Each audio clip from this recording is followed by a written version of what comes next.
നമസ്കാരം, ഞാൻ ഡോക്ടർ ജാനകി, സമദ് ഹോസ്പിറ്റലിലെ ഗൈനക്കോളജിസ്റ്റാണ്. ഞാനിപ്പോൾ ഇവിടെ സംസാരിക്കാൻ പോകുന്നത് ഓവുലേഷൻ ഇൻഡക്ഷൻ, IUI എന്നീ ചികിത്സകളെ പറ്റിയും ഓവുലേഷൻ എന്താണ് എന്നുള്ളതിനെക്കുറിച്ചുമാണ്. പലപ്പോഴും വന്ധ്യത ചികിത്സയ്ക്കായി ഒരു കപ്പിൾ ആദ്യം വരുമ്പോൾ കോമൺ ആയിട്ട് കേട്ടു തുടങ്ങുന്ന കുറച്ച് ടേംസ് ഉണ്ട്, കുറച്ച് വാക്കുകളുണ്ട്.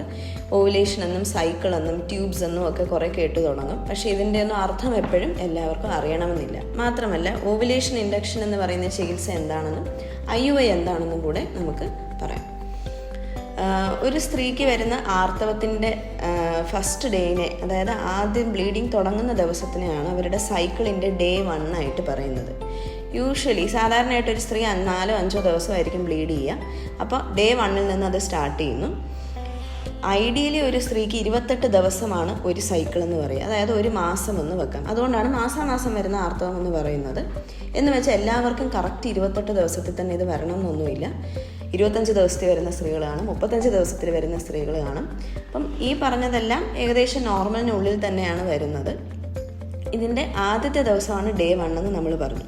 അപ്പോൾ 28 ദിവസത്തിൽ പീരീഡ് വരുന്ന ഒരു സ്ത്രീ ആണെങ്കിൽ ഏകദേശം അതിൻ്റെ പകുതി ആകുമ്പോഴാണ് ഓവുലേഷൻ നടക്കുന്നത്. അതായത് അവരുടെ അണ്ഡാശയത്തിൽ അണ്ഡം വളർന്ന് അത് വലുതായി മെച്യൂറായി അത് പൊട്ടി പുറത്ത് വരുന്ന സമയമാണ് ഓവുലേഷൻ. അത് ഏകദേശം ഡേ 14, അതായത് 14ാമത്തെ ദിവസം നടക്കുന്നു എന്നാണ് നമ്മൾ വിചാരിക്കുന്നത്. അതായത് 28 ദിവസത്തെ പീരീഡ് ഉള്ള ഒരു സ്ത്രീയുടെ കാര്യമാണ് ഞാൻ പറയുന്നത്. അപ്പോൾ ഈ കറക്റ്റ് 28 ദിവസമല്ല പീരീഡ് എങ്കിൽ, അതായത് 25 ദിവസത്തിലോ 32 ദിവസത്തിലോ ഒക്കെ പീരീഡ് വരുന്ന സ്ത്രീക്ക് അതനുസരിച്ച് തന്നെ ഈ ഓവുലേഷൻ്റെ ഡേയും മാറിക്കൊണ്ടേയിരിക്കും. ഇങ്ങനെ പീരീഡ് വരുന്ന കൂടുതലും സ്ത്രീകളിലും കറക്റ്റ് 28 ദിവസത്തിലായിരിക്കില്ല പീരീഡ് വരുന്നത്. അതുകൊണ്ട് തന്നെയാണ് പലപ്പോഴും ഈ പ്രഗ്നൻസിക്ക് ട്രൈ ചെയ്യുന്ന കപ്പിൾസിന് പറ്റുന്നൊരു തെറ്റ്, അവർ കലണ്ടർ നോക്കിയോ അല്ലെങ്കിൽ എഴുതി വെച്ചോ അല്ലെങ്കിൽ ആപ്പ് ഉപയോഗിച്ചോ ഒക്കെ ഇപ്പം പ്രഗ്നൻസിക്ക് ട്രൈ ചെയ്യും. അപ്പോൾ പറ്റുന്നൊരു പ്രശ്നം എന്ന് വെച്ചാൽ, ഇപ്പോൾ 28 ഡേ സൈക്കിൾസിന് 14th ഡേ എന്ന് വെക്കും. നമ്മളിപ്പോൾ കലണ്ടർ നോക്കുകയാണെങ്കിൽ 35 ദിവസത്തിൽ പീരീഡ് വരുന്ന ഒരാൾക്ക് ഒരിക്കലും 14 ദിവസത്തിലായിരിക്കില്ല ഓവുലേഷൻ നടക്കുക. അത് നോക്കിയാണ് ബന്ധപ്പെടുന്നതെന്നുണ്ടെങ്കിൽ മൊത്തമായിട്ട് ആ ഓവുലേഷൻ നടക്കുന്ന സമയം മിസ് ചെയ്ത് പോകാനുള്ള സാധ്യതയുണ്ട്. അപ്പോൾ എങ്ങനെയാണ് ഭ്രൂണം ഉണ്ടാകുന്നതെന്ന് പറഞ്ഞാൽ, ഓവുലേഷൻ നടന്ന് നല്ലൊരു ഗുണമേന്മയുള്ള അണ്ഡം പുറത്ത് വന്ന് അത് അണ്ഡവാഹിനി കുഴൽ വഴി അകത്തു പോയി അതേസമയം പുരുഷൻ്റെ ബീജവും അണ്ഡവാഹിനി കുഴലിൽ എത്തണം. യൂട്രസിൽ കൂടെ കടന്നൊരു വലിയ യാത്ര കഴിഞ്ഞാണ് ബീജം അണ്ഡവാഹിനി കുഴലിലെത്തുക. ഈ അണ്ഡവും ഈ ബീജവും കൂടെ ചേർന്നാൽ മാത്രമേ ഗുണമേന്മയുള്ള ആരോഗ്യമുള്ളൊരു ഭ്രൂണം ഉണ്ടാകുള്ളൂ. ഈ ഭ്രൂണം എന്നിട്ട് തിരിച്ച് ഗർഭപാത്രത്തിൽ പോയി ഉറയ്ക്കണം. ഇതാണ് നോർമലി നടക്കേണ്ട കാര്യം. അപ്പോൾ ഒരേ സമയം അണ്ഡവും ബീജവും അണ്ഡവാഹിനി കുഴലുകളിൽ വേണം, എന്നാൽ മാത്രമേ ഇത് നടക്കുകയുള്ളൂ എന്നുള്ളത് മനസ്സിലായല്ലോ. നമ്മൾ ഓവുലേഷൻ ഡേ മിസ് ചെയ്ത് കഴിഞ്ഞാൽ അണ്ഡവും ബീജവും ഒരിക്കലും പരസ്പരം കണ്ടുമുട്ടുന്നില്ല. കംപ്ലീറ്റ് ആയിട്ട് പല പേഷ്യൻസും ഓവുലേഷൻ മിസ് ചെയ്ത് പോകാറാണ് പതിവ്. അവർ വിചാരിക്കുന്ന ദിവസത്തിന് മുൻപോ പിൻപോ ഒക്കെ ആയിരിക്കും ഓവുലേഷൻ നടക്കുക. ഇത് മാത്രം മതി നിങ്ങളുടെ വന്ധ്യതയ്ക്ക് ഒരു കാരണമാകാനായിട്ടും ഭ്രൂണം ഒരിക്കലും ഉണ്ടാകാതിരിക്കാനും.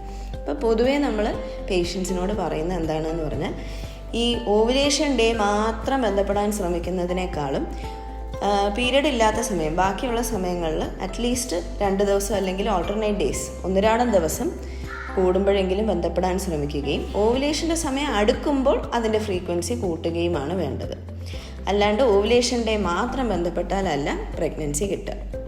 അപ്പോൾ ഓവുലേഷൻ ഇൻഡക്ഷൻ എന്ന് പറയുന്നത് എന്താണ്? ഇതേ നമ്മളിപ്പോൾ പറഞ്ഞ ഈ നോർമൽ സൈക്കിളിനെ മിമിക് ചെയ്ത്, അതായത് അതിനെ തന്നെ വെച്ചാണ് നമ്മൾ ട്രീറ്റ്മെൻറ്റ് എടുക്കുക.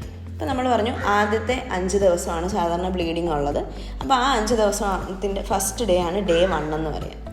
അപ്പോൾ ആ പീരീഡിൻ്റെ സമയത്ത് തന്നെ നമ്മൾ ഗുളികയോ ഇഞ്ചക്ഷനോ കൊടുത്ത് ഓവറീസിൽ എഗ്ഗ് വളർത്താനായിട്ട് വേണ്ടി സഹായിക്കുന്നു. അപ്പം ഇതിന് ഇഞ്ചക്ഷൻസും ഗുളികകളും ഒക്കെ യൂസ് ചെയ്യാം. എന്നിട്ട് വളരുന്നുണ്ടോ എന്നുള്ളത് നമ്മൾ അൾട്രാസൗണ്ട് സ്കാനിങ് വഴിയാണ് നോക്കുക. ഇതിനെയാണ് ഫോളിക്കുലാർ സ്റ്റഡി എന്ന് പറയുക. അത് നിങ്ങളുടെ അണ്ഡം വളരുന്ന അനുസരിച്ച് ആണ് 1-2 ദിവസം വരാനോ 2 ദിവസത്തിലൊരിക്കൽ വരാനോ ഒക്കെ നിങ്ങളുടെ ഡോക്ടർ പറയും. അതനുസരിച്ച് നിങ്ങൾ OPയിൽ വന്ന് സ്കാൻ ചെയ്ത് നോക്കും. അത് വളർന്ന് ഒരു പ്രത്യേക സൈസ് എത്തുമ്പോഴാണ് അതിൻ്റെ ഉള്ളിലെ എഗ്ഗ് മെച്യൂർ ആണെന്ന് നമ്മളറിയാം. എന്നിട്ട് പിന്നെ അത് ഓവുലേഷൻ നടക്കാൻ, അതായത് അണ്ഡവിസർജനം നടക്കാനായിട്ട് നമ്മൾ ഇഞ്ചക്ഷൻ കൊടുക്കും. ഓവുലേഷൻ നടക്കാന്ന് പറഞ്ഞാൽ ഈ എഗ്ഗ് പൊട്ടി പുറത്ത് വന്ന് അണ്ഡവാഹിനി കുഴലിനുള്ളിൽ കയറണം. ഇതാണ് നടക്കേണ്ടത്. എന്നിട്ട് അപ്പോൾ നമ്മൾ സ്കാനിൽ കാണുന്നുണ്ട് ഓവുലേഷൻ നടന്നോ എന്നുള്ളതൊക്കെ നമ്മൾ സ്കാനിൽ കൺഫേം ചെയ്തിട്ട് അങ്ങനെയാണ് ബന്ധപ്പെടേണ്ട ദിവസങ്ങൾ നമുക്ക് കറക്റ്റായിട്ട് പറയാൻ പറ്റുന്നത്. അപ്പം ഇത് കണ്ടു കഴിഞ്ഞാൽ ഇനിയുള്ളൊരാഴ്ച ബന്ധപ്പെടാനായിട്ട് നമ്മൾ അഡ്വൈസ് ചെയ്യുന്നു. പിന്നെ ആ ഓവുലേഷൻ നടന്നു കഴിഞ്ഞ് പിന്നെ ഉള്ള 2 ആഴ്ചയാണ് ഭ്രൂണം ഉണ്ടാകാനും ഭ്രൂണം ഗർഭപാത്രത്തിൽ ഉറയ്ക്കാനും ഒക്കെയുള്ള സമയം. ഈ സമയത്ത് പ്രഗ്നൻസിക്ക് വേണ്ട ഹോർമോണായ പ്രൊജസ്ട്രോൺ അതിൻ്റെ സപ്പോർട്ടിന് വേണ്ടിയിട്ട് നമ്മൾ അതിൻ്റെ മരുന്നുകളും കൂടെ കൊടുക്കുന്നു. ഇപ്പോൾ പ്രഗ്നൻസി ഉണ്ടെന്നുണ്ടെങ്കിൽ, അതായത് ഭ്രൂണം ഉണ്ടായി എന്നുണ്ടെങ്കിൽ അത് ഉറയ്ക്കാനും അത് മെയിൻറ്റെയിൻ ആകാനും ഹെൽപ്പ് ചെയ്യാനായിട്ട് മരുന്ന് കൊടുക്കുന്നു. ഇതാണ് ഓവുലേഷൻ ഇൻഡക്ഷൻ മാത്രമുള്ള സൈക്കിളിൽ നമ്മൾ ചെയ്യുന്നത്. അപ്പോൾ IUI എന്ന് വെച്ചാൽ എന്താണ്? IUI എന്ന് പറഞ്ഞാൽ ഇൻട്രാ യൂട്രൈൻ ഇൻസെമിനേഷൻ. അതായത് പുരുഷൻ്റെ സെമനിലെ ഏറ്റവും ചലനമുള്ള സ്പേംസ് മാത്രം, ബീജം മാത്രം വേർതിരിച്ചെടുത്ത് അത് ഗർഭപാത്രത്തിനുള്ളിൽ നിക്ഷേപിക്കുന്ന ചെറിയൊരു പ്രൊസീജിയറാണ് IUI. OPയിൽ വന്ന് ചെയ്യുന്ന പ്രൊസീജിയറാണ്. അപ്പം നമ്മൾ ഇപ്പോൾ ഓവുലേഷൻ ഇൻഡക്ഷൻ സൈക്കിൾ പറഞ്ഞല്ലോ, അതുപോലെ തന്നെ ചെയ്തിട്ട് ഓവുലേഷൻ സമയമാകുമ്പോൾ ഓവുലേഷന് വേണ്ടി ഇഞ്ചക്ഷനൊക്കെ എടുത്തു കഴിയുമ്പോൾ നമ്മൾ അതിൻ്റെ ടൈം അനുസരിച്ച് IUIക്ക് ടൈം പറയുന്നു. ആ ദിവസം വന്ന് ചെയ്യുന്ന പ്രൊസീജിയറാണ്. Procedure ചെയ്യാനായിട്ടൊരു 5 minute എടുക്കുകയുള്ളൂ. മയക്കൊന്നും ചെയ്യുന്ന പ്രൊസീജിയർ അല്ല, വലിയ പെയിനോ ഡിസ്കംഫർട്ടോ ഒന്നും ഉണ്ടാക്കുന്ന ഒരു പ്രൊസീജിയർ അല്ല IUI. സിമ്പിളായിട്ട് പേഷ്യൻ്റ് വരിക, ഹസ്ബൻഡ് സെമൻ സാമ്പിൾ കൊടുത്തു കഴിഞ്ഞാൽ നമ്മൾ സെമൻ പ്രിപ്പയർ ചെയ്ത് അതിൻ്റെ ഏറ്റവും ചലനമുള്ള സ്പേംസ് മാറ്റിയെടുത്തിട്ട് അതിനാണ് കുറച്ച് സമയം എടുക്കുക. ഉള്ളിലിട്ട് കൊടുക്കുന്ന പ്രൊസീജിയറിന് ഒരു 5 മിനിറ്റ് എടുക്കും. പ്രൊസീജിയർ കഴിഞ്ഞ് വീട്ടിൽ പോയി കഴിഞ്ഞാൽ പേഷ്യൻറ്റിന് ഇത് കാരണം ട്രാവൽ റെസ്ട്രിക്ഷനോ അല്ലെങ്കിൽ ഡയറ്ററി റെസ്ട്രിക്ഷനോ ഒന്നുമില്ല. ഈ ജോലി ചെയ്തുകൂടാന്നോ ബെഡ് റെസ്റ്റോ അങ്ങനെയൊന്നും ഒന്നും ആവശ്യമില്ല. സാധാരണ അവരെന്തൊക്കെയാണോ അതുവരെ ചെയ്തുകൊണ്ടിരുന്നത്, ഡെയിലി ചെയ്തുകൊണ്ടിരുന്ന എല്ലാ ജോലികളും സാധാരണ പോലെ തന്നെ ചെയ്യാം. യാത്രകളുണ്ടെങ്കിൽ യാത്ര ചെയ്യാം. ഭക്ഷണമെല്ലാം സാധാരണ കഴിച്ചിരുന്നത് പോലെ തന്നെയാണ്. അല്ലാണ്ട് ഇതിന് പ്രത്യേകിച്ച് പ്രിപ്പറേഷനോ പ്രത്യേകിച്ച് ഒരു റെസ്ട്രിക്ഷനോ ആവശ്യമില്ല. ഇതാണ് IUI. അപ്പോൾ ഓവുലേഷൻ ഇൻഡക്ഷൻ IUI എന്നൊക്കെ പറയുന്ന ചികിത്സകളുടെ പ്രഗ്നൻസി റേറ്റ്സ് പക്ഷേ നമ്മൾ ടെസ്റ്റ് ട്യൂബ് ബേബി ചികിത്സയുടെ അത്രയും നല്ലതല്ല. അപ്പോൾ ടെസ്റ്റ് ട്യൂബ് ബേബി ചികിത്സയുടെ പ്രഗ്നൻസി റേറ്റ് ഏകദേശം 45-50% വരെ ആയിരിക്കുമ്പോൾ IUIയുടെ പ്രഗ്നൻസി റേറ്റ് ഏകദേശം 15% മാത്രമാണ്. പക്ഷേ പലപ്പോഴും ചെറുപ്പക്കാരായ കപ്പിൾസിനും പ്രത്യേകിച്ച് വലിയ അസുഖങ്ങളൊന്നും ഇല്ലാത്തവർക്കുമൊക്കെ ഈ IUI കൊണ്ട് തന്നെ പ്രഗ്നൻസി കിട്ടാൻ സാധിക്കും. എന്നാൽ അതിനു മുമ്പ് നമ്മൾ അറിയേണ്ട ഒരു കാര്യമാണ് ട്യൂബൽ പേറ്റൻസി ടെസ്റ്റിംഗ് എന്താണ്. ട്യൂബ് എന്ന് പറയുന്ന വാക്ക് പലതവണ വന്ധ്യത ചികിത്സയ്ക്ക് വരുന്നവർ കേൾക്കും. അപ്പം ട്യൂബ് എന്ന് പറഞ്ഞാൽ നമ്മൾ ഉദ്ദേശിക്കുന്നത് ഫലൂപ്പിയൻ ട്യൂബിനെയാണ്. അതായത് മലയാളത്തിൽ അണ്ടവാഹിനി കുഴലുകൾ എന്ന് പറയും. നമ്മൾ ഓൾറെഡി പറഞ്ഞു, അണ്ടവാഹിനി കുഴലുകളിൽ വെച്ചാണ് ഈ അണ്ടവും ബീജവും തമ്മിൽ കണ്ടുമുട്ടുന്നതും ഭ്രൂണമാകുന്നതും. അപ്പം അണ്ടവാഹിനി എന്നാണ് അതിൻ്റെ പേരെങ്കിലും അതിന് ഒരുപാട് ഫങ്ഷൻസ് ഉണ്ട്. അതിന് ബ്ലോക്ക് ഉണ്ട് എന്നുണ്ടെങ്കിൽ ഒരിക്കലും ഈ അണ്ടത്തിനും ബീജത്തിനും തമ്മിൽ കണ്ടുമുട്ടാനോ ഭ്രൂണമാകാനോ കഴിയില്ല.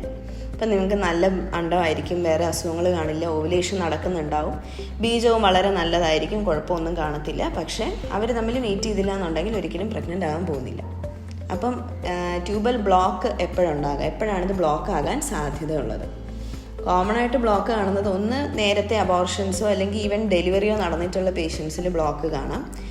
അല്ലെങ്കിൽ ഇൻഫെക്ഷൻസ് വന്നിട്ടുള്ള പെൽവിക് ഇൻഫ്ലമേറ്ററി ഡിസീസ് എന്ന് പറയുന്ന അസുഖം, അതാണ് ഉള്ളിൽ വരുന്ന ഇൻഫെക്ഷനാണ്. ഇൻഫെക്ഷൻ വന്നിട്ടുള്ള സ്ത്രീകൾ, ട്യൂബർക്കുലോസിസ് വന്നിട്ടുള്ള സ്ത്രീകളിലൊക്കെ ബ്ലോക്ക് ഉണ്ടാകാം. അപ്പോൾ ട്യൂബർക്കുലോസിസ് എന്ന് പറയുന്നത് പൊതുവേ ക്ഷയമാണ്. പൊതുവേ എല്ലാവരുടെയും ഒരു വിചാരം എന്ന് പറയുന്നത് അത് ശ്വാസകോശത്തിനെ മാത്രം അഫക്റ്റ് ചെയ്യുന്നൊരു അസുഖമാണെന്നാണ്. ചുമ വരും, പനി വരും എന്നുള്ളതല്ലാണ്ട് അതിനെപ്പറ്റി കൂടുതലൊന്നും വേറെ ആർക്കും അറിയില്ലായിരിക്കും. അപ്പോൾ ഈ ലോകത്തെ ഏറ്റവും കൂടുതൽ ട്യൂബർക്കുലോസിസ് ഉള്ളത് ഇന്ത്യയിലാണ്. ട്യൂബർക്കുലോസിസ് ശ്വാസകോശത്തെ മാത്രമല്ല ഒരുപാട് ഓർഗൻസിനെ ബാധിക്കാൻ പറ്റുന്ന ഒരു അസുഖമാണ്. അപ്പം ഗർഭപാത്രത്തിനെയും ട്യൂബ്സിനെയും ഒക്കെ അഫക്റ്റ് ചെയ്യാൻ പറ്റുന്ന ഒരു അസുഖമാണ്. അതിനെപ്പോഴും പേഷ്യൻറ്റിന് സിംറ്റം, അതായത് രോഗലക്ഷണം ഉണ്ടായിരിക്കണമെന്നില്ല. ചിലപ്പോൾ വന്ധ്യതയായിരിക്കും അവർക്ക് ആദ്യം ഉണ്ടാകുന്ന രോഗലക്ഷണം. അപ്പോഴായിരിക്കും അറിയുന്നത് തന്നെ TB ഉണ്ടെന്ന്. അപ്പോൾ ഇങ്ങനത്തെ അസുഖങ്ങളിലൊക്കെ ബ്ലോക്കൊക്കെ വരാം. അപ്പോൾ ബ്ലോക്ക് ഉണ്ടോ ഇല്ലേ എന്ന് നമ്മൾ കണ്ടുപിടിക്കാൻ ചെയ്യുന്ന ടെസ്റ്റാണ് ട്യൂബൽ പേറ്റൻസി ടെസ്റ്റിംഗ്. 2 രീതിയിലാണിത് ടെസ്റ്റ് ചെയ്യുക പൊതുവേ. ഒന്ന് HST എന്നും പറയും, ഒന്ന് SST എന്നും പറയും. HST എന്ന് പറയുന്ന ടെസ്റ്റ് എക്സ്റേ ഉപയോഗിച്ചാണ് ടെസ്റ്റ് ചെയ്യുന്നത്. SST എന്ന് പറയുന്നത് അൾട്രാസൗണ്ട് സ്കാനിങ് ഉപയോഗിച്ചാണ് ടെസ്റ്റിംഗ് നടത്തുന്നത്. ഇതും ഒരു മൈനർ പ്രൊസീജിയറാണ്. ഒരു 10 മിനിറ്റിൽ ചെയ്യാവുന്ന പ്രൊസീജിയർ തന്നെയാണ്. മയക്കുകയോ മയക്കാതെയോ നമുക്ക് ചെയ്യാൻ പറ്റും. അത് പേഷ്യൻറ്റിൻ്റെ പെയിൻ ടോളറൻസ് അനുസരിച്ചിരിക്കും. പെയിൻ ഉള്ളവർക്ക് മയക്ക് ചെയ്യാം, കുഴപ്പമില്ല സഹിക്കാൻ പറ്റുന്നവർക്ക് മയക്കാണ്ടും ചെയ്യാൻ പറ്റും. ഒരു ദിവസം ഹോസ്പിറ്റലിൽ വന്ന് ചെയ്ത് വൈകിട്ട് വീട്ടിൽ പോകാവുന്ന പോലത്തെ പ്രൊസീജിയറാണ്. ഇത് ചെയ്ത് കഴിഞ്ഞാൽ നമുക്ക് ട്യൂബിൽ ബ്ലോക്ക് ഉണ്ടോ എന്ന് അറിയാനും അതനുസരിച്ച് മുന്നോട്ടുള്ള ചികിത്സ എങ്ങനെ വേണമെന്ന് തീരുമാനിക്കാനും കഴിയും. അപ്പോൾ ബ്ലോക്ക് ഇല്ല എന്നുണ്ടെങ്കിൽ നിങ്ങൾക്ക് സ്വന്തമായിട്ട് പ്രഗ്നൻസി ട്രൈ ചെയ്യുകയോ അല്ലെങ്കിൽ IUIയോ ഒക്കെ ചെയ്യാവുന്നതാണ്. പക്ഷേ ബ്ലോക്ക് ഉണ്ടെന്നുണ്ടെങ്കിൽ അപ്പോഴും രണ്ട് സൈഡും ഒക്കെ ബ്ലോക്ക് ഉണ്ടെന്നുണ്ടെങ്കിൽ നമ്മൾ ഒന്നില്ലെങ്കിൽ ശസ്ത്രക്രിയ ചെയ്ത് ട്യൂബ് കാനുലേറ്റ് ചെയ്യണം, അതായത് ആ ബ്ലോക്ക് റിമൂവ് ചെയ്യണം. അല്ലെങ്കിൽ നമ്മൾ ടെസ്റ്റ് ട്യൂബ് ബേബി ചികിത്സ അല്ലെങ്കിൽ IVFുമായിട്ട് മുന്നോട്ട് പോകേണ്ടി വരും. IVF ചെയ്യാനായിട്ട് ട്യൂബിൻ്റെ ആവശ്യമില്ല. അപ്പോൾ ഇതാണ് നമ്മളുടെ ട്യൂബൽ പേരൻസി ടെസ്റ്റിങ്ങിൻ്റെ ഇമ്പോർട്ടൻസ് എന്ന് പറയുന്നത്. നമ്മൾ ട്യൂബ് ബ്ലോക്ക് ആണോ ഇല്ലയെന്ന് അറിയാണ്ട് ഒരുപാട് തവണ IUI ചെയ്യുകയും ഓവുലേഷൻ ഇൻഡക്ഷൻ ചെയ്യുകയൊക്കെ ചെയ്തുകൊണ്ടിരുന്നാൽ ചിലപ്പോൾ അതെല്ലാം വേസ്റ്റ് ആയിരിക്കും. കാരണം ട്യൂബിൽ ബ്ലോക്ക് ഉള്ള ഒരാളായിരിക്കും ഇത് ചെയ്തുകൊണ്ടിരിക്കുന്നത്. അപ്പോൾ ആദ്യമേ ഇത് ചെയ്ത് നോക്കുകയോ അല്ലെങ്കിൽ ഒരു 2-3 തവണ IUI ഫെയിൽ ചെയ്ത് കഴിഞ്ഞാൽ തന്നെ ട്യൂബൽ പേരൻസി ചെയ്യുന്നതോ ആയിരിക്കും നല്ലത്. അപ്പോൾ നിങ്ങൾക്ക് ഓവുലേഷൻ എന്താണെന്നും ട്യൂബൽ ബ്ലോക്ക് എന്ന് വെച്ചാൽ എന്താണെന്നും IUI ചികിത്സാ വിധികളെക്കുറിച്ചുമൊക്കെ ഒരു ഐഡിയ കിട്ടിയെന്ന് വിചാരിക്കുന്നു.